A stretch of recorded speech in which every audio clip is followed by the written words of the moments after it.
Welcome to the Zen Studies Podcast. I'm Domyo Burke. Thanks to new supporting member of the podcast, Charles from Edinburgh in the UK. This is part 4 of my series called One Reality, Many Descriptions, and part 2 of Buddha nature. I will first talk about Buddha nature as trust. Then I'll offer the requisite discussions of what Buddha nature is not, and how it is necessary for us to awaken to our own Buddha nature in order to fully partake of the associated joy and redemption and faith that I've been talking about. So just to briefly review, in the last episode, I discussed the joy of Buddha nature. Once we understand something of emptiness from our own direct experience, that is, not just intellectually, we taste a new kind of freedom from fear and suffering. We begin to appreciate how nothing exists the way we think it does, but also that each thing is boundless and interconnected. Once we're able to perceive things without so much interference from the mental map we've created of reality, we can perceive suchness or thusness, how each thing is complete and luminous and miraculous in and of itself. Buddha nature is what we awaken to when we realize we are also thus. No matter how flawed and limited our karmic self seems to be, it is not separate from the Dharma nature of the universe. We are also complete and luminous and miraculous. No comparisons, judgments, or evaluations are necessary. So, in the last episode, I also discussed the redemptive quality of Buddha nature. How most, if not all, human beings end up feeling a sense of inadequacy, isolation, and/or alienation.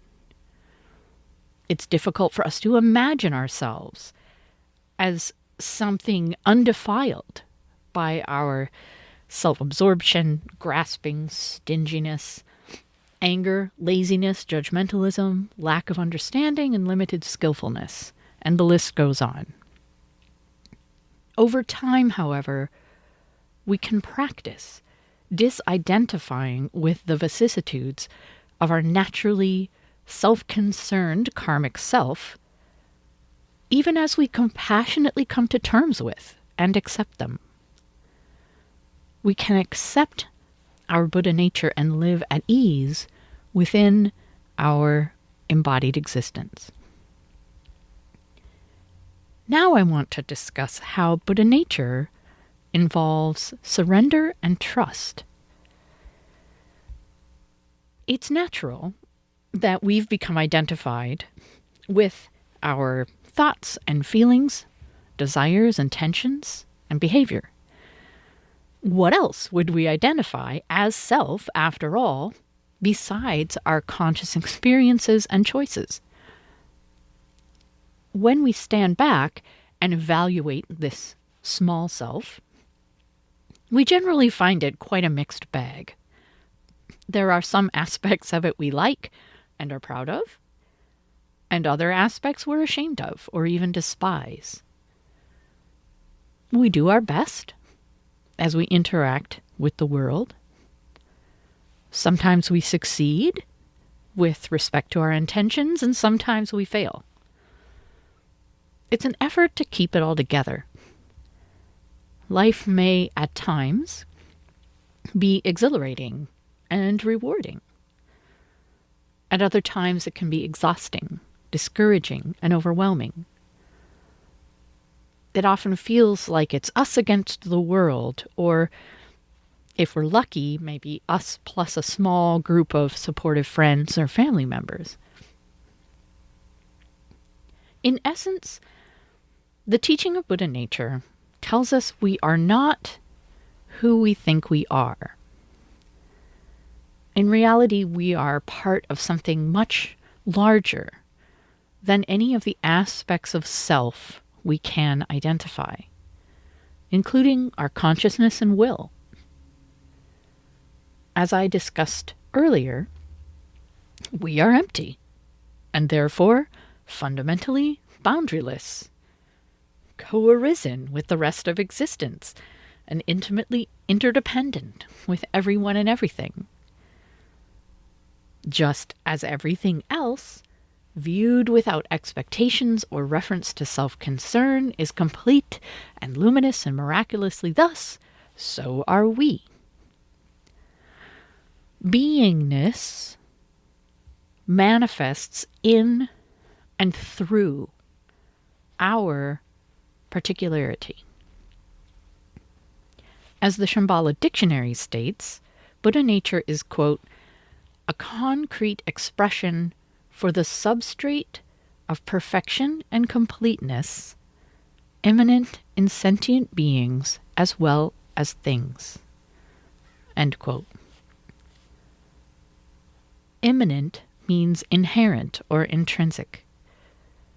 In other words, your Buddha nature is unaffected by your small self's adequacy or inadequacy. The amazing thing is we can surrender our lives to this Buddha nature, which we share with all beings and things. Instead of relying solely on our intelligence, strength, and skills, we can learn to relax and allow something greater and deeper to guide us. Of course, that greater or deeper source of guidance doesn't come from outside us, from some supernatural or divine origin, nor does it come from inside us, as if it's a superpower we can harness and control.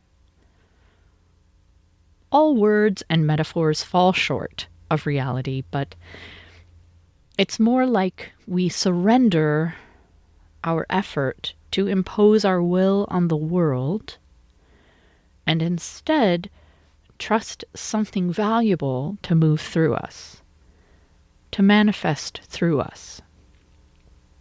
Our intelligence, strength, and skills become tools for Buddha nature to use. Living with trust in Buddha nature may sound like kind of a careless and irresponsible thing to do, as if it involves ceasing all efforts to learn or grow, improve, or succeed in favor of simply going with the flow and letting things unfold as they will. However, such passivity is simply the opposite of trying to impose our will on the world, and is actually just another posture the small self can take. I don't have to do anything, Buddha nature will take care of it. This still assumes Buddha nature is one thing and the self is another. In practice, trusting Buddha nature involves wholehearted, sincere, energetic participation. We let go into the ocean of Buddha nature, opening all parts of ourselves to the unfolding moment, including our intelligence and intentions. Our practice and efforts bear fruit, including whatever wisdom, compassion, and skillfulness we've managed to cultivate. As I've discussed on the podcast before, see episode 213, Deconstructing Self, there is no executive I in charge of our life and practice the way we tend to assume there is. Buddha nature points to the mystery of our life, how it requires our participation, how our choices matter, even though there is no special part of us in control. I hope I've managed to convey so far that Buddha nature is one way to describe reality with a capital R. It points toward the personal implications of emptiness and suchness, encouraging us to experience the joy and redemption and trust available to us even as we remain embodied, imperfect individuals. As I mentioned earlier, any discussion of Buddha nature needs to say as much about what it is not as what it is. It's the nature of the human mind to conceptualize things in order to understand them, categorize them, differentiate them from other things, relate them to things we already know. We may find ourselves imagining Buddha nature is a seed of goodness and potential locked inside each of us, a little Buddha waiting to get out. Or we may imagine it is a great cosmic force guiding and supporting all of us, or a universal self like the Hindu Atman, to which we will return upon our death. But it is none of these things. Yasutani Roshi, the 20th century Japanese Zen master I quoted in the last episode, eloquently described the problem of conceptualizing Buddha nature, while encouraging us we can awaken to it if we manage to avoid the conceptual traps. He says, quote, "Now some of you, thinking there is something called the Buddha nature hidden within us, may inquire as to the whereabouts of this Buddha nature. You may tend to equate it with conscience, which everyone, even the wicked, is presumed to possess. You will never understand the truth of Buddha nature so long as you harbor such a specious view. This world, unfixed, devoid of mass, beyond individuality or personality, is outside the realm of imagination. Accordingly, the true substance of things, that is their Buddha or Dharma nature, is inconceivable and inscrutable. Since everything imaginable partakes of color or form, whatever one imagines to be Buddha nature must of necessity be unreal. Indeed, that which can be conceived is but a picture of Buddha nature, not Buddha nature itself. But while Buddha nature is beyond all conception and imagination, because we ourselves are intrinsically Buddha nature, it is possible for us to awaken to it." End quote. I don't know if you're anything like me, but while Yasutani's words inspire me to break free from conceptualizing, they also send my mind spinning with phrases like devoid of mass and descriptions of something that does not partake of color or form.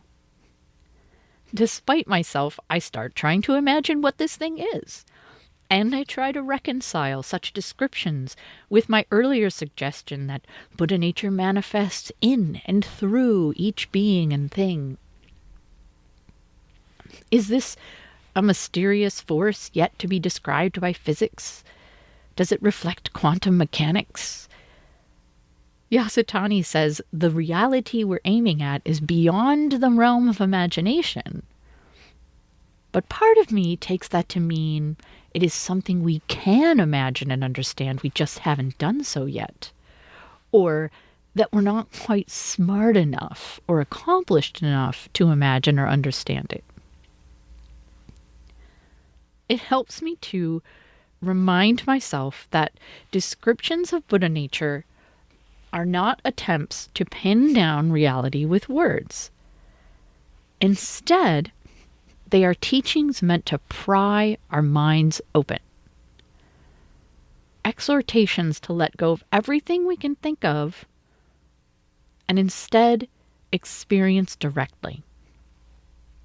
Buddha nature is a quality of being, not a thing, and is therefore devoid of mass.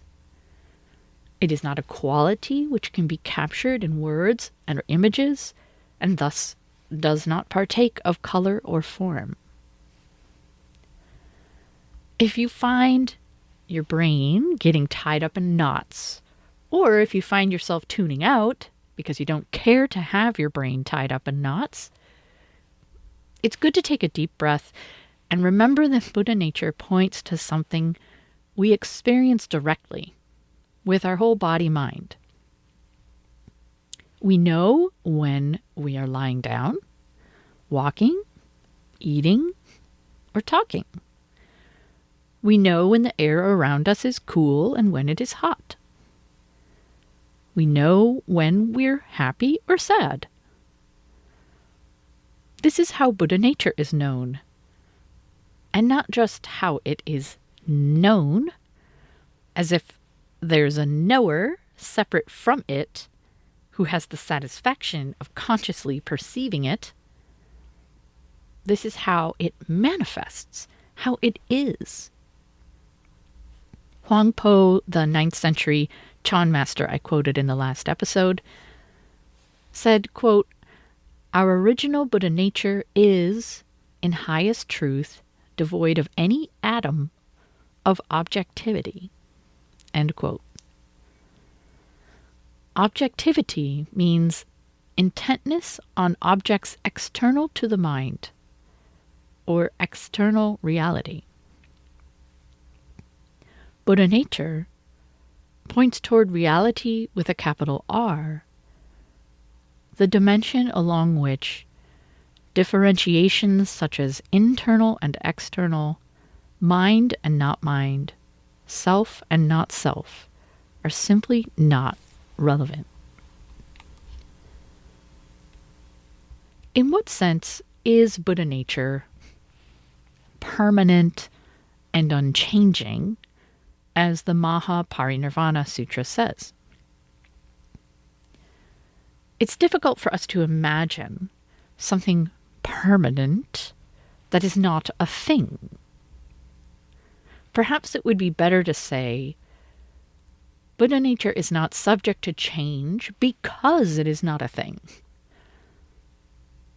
Yasutani Roshi said, quote, "What is the substance of this Buddha or Dharma nature?" In Buddhism, it is called ku, or shunyata. Now, ku is not mere emptiness. It is that which is living, dynamic, devoid of mass, unfixed, beyond individuality or personality, the matrix of all phenomena. End quote. You might say Buddha nature is permanent because it is not opposed to change or not separate from change. Therefore, Buddha nature does not contradict the Buddha's original teaching of anicca, or impermanence. Although I don't recommend thinking too much about that, or it will just tie your brain in knots. In what sense is Buddha nature self with a capital S, as the Maha Parinirvana Sutra said, when the Buddha taught all things are anatta, or not self? Well, if Buddha nature is not a thing, but rather the nature of being itself, and if I don't possess it, and my Buddha nature is no different from yours, it frankly doesn't seem to be much of a self at all. Still, as I discussed earlier in the section on the redemptive quality of Buddha nature, the Dharma is realized by sentient beings. We use the term self, even though it's empty of any inherent, enduring, independent self-nature, because nonetheless, we have a first-person experience of life. Why is it called Buddha nature, though, and not, let's say, suchness self or boundless beingness or something like that. What is the Buddha part about? And why is it associated with our ability to awaken? A Buddha is someone who is awakened to reality with a capital R and is therefore free from the self-centeredness and resistance that brings suffering to ordinary beings. The term Buddha nature, I think, points us toward the fact that each of us has the potential to reach that kind of freedom, because we aren't separate from the truth to which we are trying to awaken. We are it, and as long as we are it, it will keep presenting itself to us until we finally wake up. Now, almost all teachings on Buddha nature are careful to emphasize that your Buddha nature doesn't do you any good unless you awaken to it yourself. Another parable from the Lotus Sutra tells the story of a man who visits a friend before setting off on a long trip. The friend secretly sews a jewel into his cloak in the night. And then the man goes off and wanders for years without ever realizing he is carrying a jewel. He falls into hard times and suffers from lack of money, but the jewel in his cloak doesn't help him at all because he doesn't know it's there. When he finally returns to his friend, the friend points out the jewel and how his suffering could have been avoided. I guess the friend hid the jewel too well. Of course, in this parable, the jewel is our Buddha nature. The story is meant to convey that we have to awaken to Buddha nature ourselves before we experience the joy and redemption and trust I've been talking about. Such awakening is considered an incredibly important and pivotal part of a practitioner's journey. We don't investigate Buddha nature by thinking about it and philosophizing about it. I mean, there's a time and a place for that. Engaging the mind, listening to a podcast on it, giving the mind some juice. But we can't realize it that way. Instead, our goal is to let go of our ideas, views, narratives, and assumptions, most of which at the beginning of practice we aren't even aware of. We work on letting go of this raft of views we are clinging to fearfully, and learn to let the water of life support us. Learn to swim. However, those eons of work as a bodhisattva that Huang Po said would not add a thing to our Buddha nature are not wasted. All along, we continue to work on ourselves, examine and resolve our karma, cultivate positive habits of body and mind. But hopefully, as we go, we also hold the question of Buddha nature close to our hearts.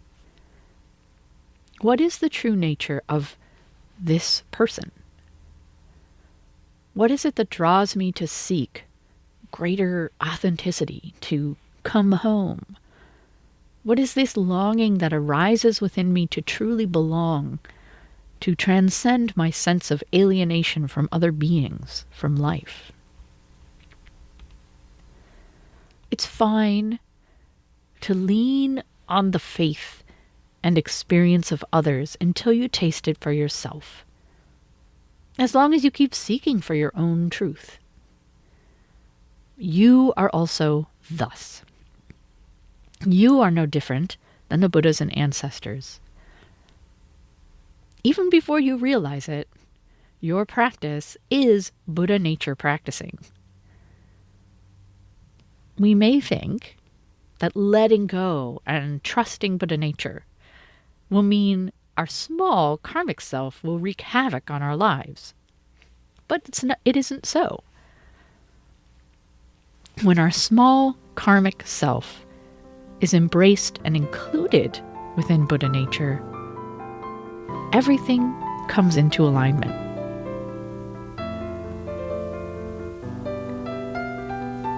So that's it for today.